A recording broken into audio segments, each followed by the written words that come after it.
உகண்டாவில் பதுக்கி வைக்கப்பட்டுள்ள ராஜபக்சக்களின் சொத்து முடிந்தால் எடுத்து பாருங்கள், சவால் விடும் நாமல் ராஜபக்ச. இலங்கையில் ஆறாத துயரங்களை ஏற்படுத்திய 2004ஆம் ஆண்டு ஏற்பட்ட ஆழி பேரலையின் தாக்கம். இலங்கையின் பல பகுதிகளிலும் இன்றைய தினம் மௌன அஞ்சலி. மீண்டும் தீவிர அரசியலுக்குள் நுழையும் மஹிந்த ராஜபக்ச. கொழும்பில் மஹிந்தவுக்கு வழங்கப்பட்ட பிரம்மாண்ட வீடு. தையிட்டி விகாரை போலியானது, அது தமிழ் மக்களுக்கு சொந்தமான காணியே. நைனாதீபின் விகாராதிபதியின் அதிரடி கருத்து. எங்களுடைய பொறுமைக்கும் ஒரு எல்லை உண்டு.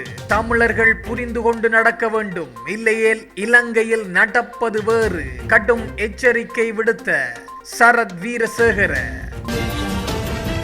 கம்பஹா போலீஸ் நிலையத்தின் குற்றத்தடுப்பு பிரிவின் பொறுப்பதிகாரி லஞ்ச ஊழல் ஆணைக்குழுவால் அதிரடி கைது. உகண்டாவில் ராஜபக்சக்களால் பதுக்கப்பட்டுள்ளதாக குற்றஞ்சாட்டப்பட்ட டாலரை அனுர அரசாங்கமே இன்னமும் மீட்கவில்லை என மொட்டு கட்சியின் நாடாளுமன்ற உறுப்பினர் நாமல் ராஜபக்ச கேள்வி எழுப்பியுள்ளார். அவர் மேலும் கருத்து தெரிவிக்கையில், ஜனாதிபதி அனுர தலைமையிலான அரசாங்கத்தினர் ராஜபக்சகளின் நிதி உகண்டாவில் பதுக்கப்பட்டுள்ளது என்று தொடர்ச்சியாக கூறி வந்தனர். ஆனால் இதுவரை அந்த நிதியை மீட்கவில்லை. அரசாங்கத்தால் குறிப்பிடப்பட்ட நிதியை மீட்பதற்கு அனைத்து ஒத்துழைப்பையும் நாங்கள் வழங்குவோம். அந்த டாலரை மீட்பதற்கு பொருத்தமான காலமாகவும் இக்காலம் அமைந்துள்ளது என்றார். முன்னாள் ஜனாதிபதியும் ஸ்ரீலங்கா பொதுஜன பெரமுனவின் தலைவருமான மஹிந்த ராஜபக்ஷ தற்காலிகமாக கொழும்பு நொகேகொடை பகுதியில் உள்ள இல்லம் ஒன்றில் குடியேறியுள்ளதாக அவரது ஊடக பேச்சாளர் சட்டத்தரணி மனோஜ் கமகே தெரிவித்துள்ளார். சுமார் ஒரு வாரத்துக்கு முன்பே அவர் நொகேகொடையில் உள்ள இல்லத்திற்கு வந்துள்ளார். அரசியல் நடவடிக்கைகளில் ஈடுபடுவதற்கும் தேவைப்படின் மருத்துவ சிகிச்சைகளை பெற்றுக் கொள்வதற்குமான இலகுத்தன்மை கருதியே அவர் கொழும்புக்கு வந்துள்ளதாக தெரிவிக்கப்பட்டுள்ளது. முன்னாள் ஜனாதிபதிகளுக்கான வரப்பிரசாதங்கள் திருத்தப்பட்டதைத் தொடர்ந்து கொழும்பு விஜயராம அரச இல்லத்திலிருந்து கடந்த செப்டம்பர் 11ஆம் தேதி அவர் வெளியேறினார். அரச இல்லத்திலிருந்து வெளியேறிய பின்னர் சுமார் 3 மாதங்களுக்கு மேலாக அவர் தங்கலையில் உள்ள ஹாரல்டன் இல்லத்திலிருந்து தங்கியிருந்தமை குறிப்பிடத்தக்கது.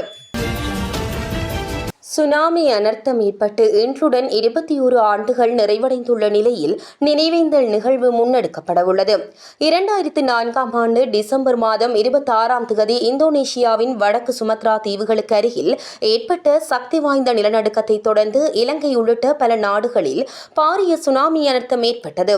இதனால் இலங்கையில் 35,000க்கும் மேற்பட்டோர் உயிரிழந்ததுடன் சுமார் 5,000 பேர் காணாமல் போன நிலையில் பெருமளவிலான சொத்துக்களும் அழிவடைந்தன. அதற்கமைய சுனாமி பேரழிவினால் உயிரிழந்தவர்களை நினைவு கூறும் வகையில் 2005ஆம் ஆண்டிலிருந்து ஒவ்வொரு ஆண்டும் டிசம்பர் 26ஆம் தேதியும் தேசிய பாதுகாப்பு தினமாக பெயரிடப்பட்டுள்ளது. சுனாமி பேரழிவு மற்றும் இதுவரை நாட்டில் இடம்பெற்ற பல்வேறு அனர்த்தங்கள் காரணமாக உயிரிழந்தவர்களை நினைவு கூறும் வகையில் இம்முறையும் தேசிய பாதுகாப்பு தின நினைவு கூறல் நிகழ்வு இன்று காலை 8:30 மணி முதல் காலை 11 மணி வரை காலி பெராலிய சுனாமி நினைவு தூபிக்கு அருகில் நடத்துவதற்கு ஏற்பாடுகள் செய்யப்பட்டுள்ளது.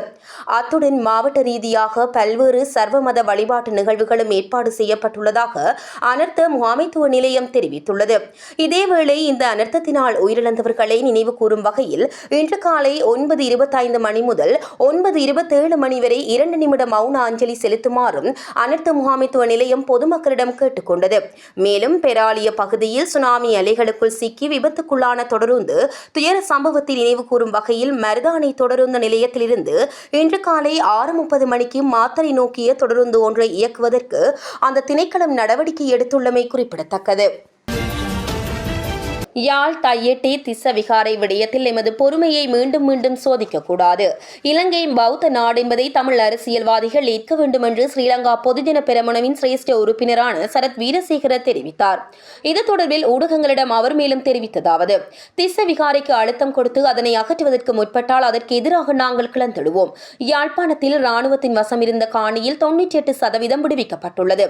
எனவே திஸ்ஸ விகாரை தொடர்பில் அநீதியான தகவல்களை பரப்பக்கூடாது.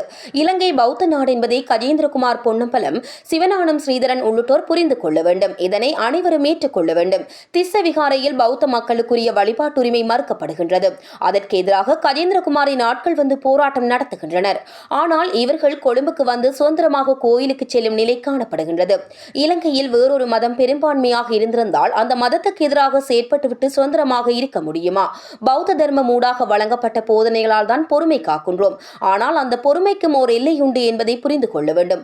அதேவேளை தமிழர் தாயகத்தில் விகாரை கட்ட முடியாது என இது தொடர்பில் இலங்கையில் உள்ள அனைத்து பல்கலைக்கழக மாணவர் ஒன்றியத்தின் நிலைப்பாடு என்ன?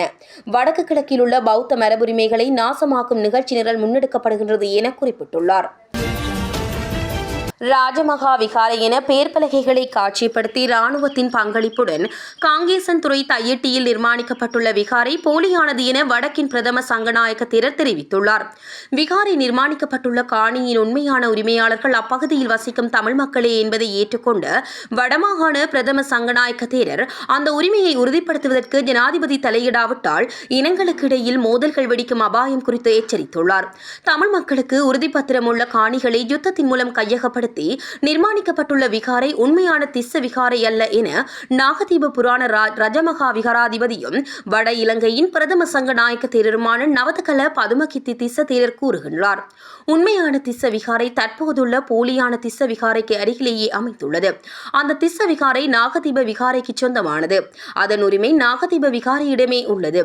ஆனால் இப்போது திஸ்ஸ விகாரை என அழைக்கப்படும் பகுதி காங்கேசன்துறை தையிட்டி பகுதியில் வசிக்கும் குடிமக்களுக்கு சொந்தமானது. யுத்த காலத்தில் குடிமக்களின் காணிகளை கையகப்படுத்தி சட்டவிரோதமான முறையில் நிர்மாணிக்கப்பட்ட ஒரு இடத்தையே திஸ்ஸ விகாரை என்ற பெயரில் போலியான திஸ்ஸ விகாரையாக ஆரம்பித்துள்ளனர்.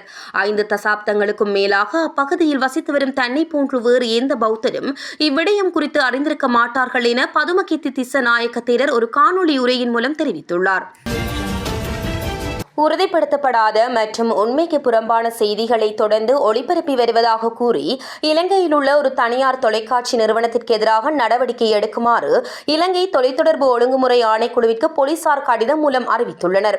இது தொடர்பான விசாரணைகளில் வெளிப்படும் உண்மைகளின் அடிப்படையில் மேலதிக நடவடிக்கைகளை முன்னெடுக்குமாறு உரிய அதிகாரிகளிடம் கோரிக்கை விடுக்கப்பட்டுள்ளதாக போலீஸ் ஊடக பேச்சாளர் எப்யூ வுட்லர் தெரிவித்துள்ளார். ஜனாதிபதி அண்மையில் பாராளுமன்றத்தில் உரையாற்றிய போது போதைப்பொருள் ஊடாக ஊடக வலையமைப்புகள் உருவாக்கப்படுவது குறித்த புலனாய்வு தகவல்கள் விரைவில் வெளியிடப்படும் என குறிப்பிட்டிருந்த நிலையில் குறித்த தொலைக்காட்சி நிறுவனத்திற்கு எதிராக நடவடிக்கை எடுக்கப்பட்டுள்ளது. அத்தோடு அனர்த்த காலங்களில் உண்மைக்கு புறம்பான செய்திகளை பரப்புவோருக்கு எதிராக கடும் சட்ட நடவடிக்கை எடுக்கப்படும் என போலீசார் இலங்கை தொலைத்தொடர்பு ஒழுங்குமுறை ஆணைக்குழுவுக்கு வழங்கிய கடிதத்தில் குறிப்பிட்டுள்ளனர். இந்த நிலையில் இக்குற்றச்சாட்டுகளுக்கு பதிலளித்துள்ள குறித்த தனியார் தொலைக்காட்சி நிறுவனம் போலீசாரின் இத்தகைய செயற்பாடு மக்களின் தகவல் அறியும் உரிமைக்கும் ஜனநாயகத்துக்கும் விடுக்கப்படும் அச்சுறுத்தல் என சுட்டிக்காட்டியுள்ளது. எம்பிலிப்பட்டிய பகுதியில் கஞ்சா செடி வளர்க்கப்பட்டு வந்த இடத்தை சுற்றி வளைத்து நடவடிக்கை எடுத்த போலீஸ் உத்தியோகஸ்தர் ஒருவர் தாக்கப்பட்ட சம்பவம் தொடர்பில் செய்தி வெளியிட்டமையால் அதற்கு எதிராகவே போலீசார் நடவடிக்கை எடுக்குமாறு கோரி கடிதம் ஒன்றை வெளியிட்டுள்ளனர். இந்த சம்பவம் தொடர்பாக செய்தி வெளியிடும் வரை போலீசாரிடம் இருந்த சாட்சியங்களை மறைத்து வைத்திருந்தமையின் நோக்கம்தான் என்ன? குறித்த உத்தியோகஸ்தர் மீதான தாக்குதலுக்கும் போதைப்பொருள் நடவடிக்கைக்கும் நேரடி தொடர்புள்ளது. அதனை உறுதிப்படுத்த தேவையான சாட்சியங்கள் உள்ளன. ஆகையால் போலீஸ் ஊடக பிரிவு தெரிவிக்கும் குற்றச்சாட்டை முற்றாக நிராகரிப்பதாக அந்த நிறுவனம் தனது பதில் கடிதத்தில் குறிப்பிட்டுள்ளது. கம்பஹா காவல் நிலையத்தின் குற்றத்தடுப்பு பிரிவின் பொறுப்பதிகாரி லஞ்ச ஊழல் விசாரணை ஆணைக்குழுவின் அதிகாரிகளினால் கைது செய்யப்பட்டுள்ளார். சட்டவிரோத பொருட்கள் கையிருப்பில் வைத்திருந்த நபர் ஒருவருக்கு எதிராக சட்ட நடவடிக்கை எடுக்காமல் இருப்பதற்காக 3 லட்சம் ரூபாவை லஞ்சமாக பெற்றுக்கொண்ட குற்றச்சாட்டின் கீழ் அவர் கைது செய்யப்பட்டுள்ளார். இச்சம்பவம் தொடர்பில் லஞ்ச ஊழல் விசாரணை ஆணைக்குழு மேலதிக விசாரணைகளை முன்னெடுத்து வருகின்றமை குறிப்பிடத்தக்கது.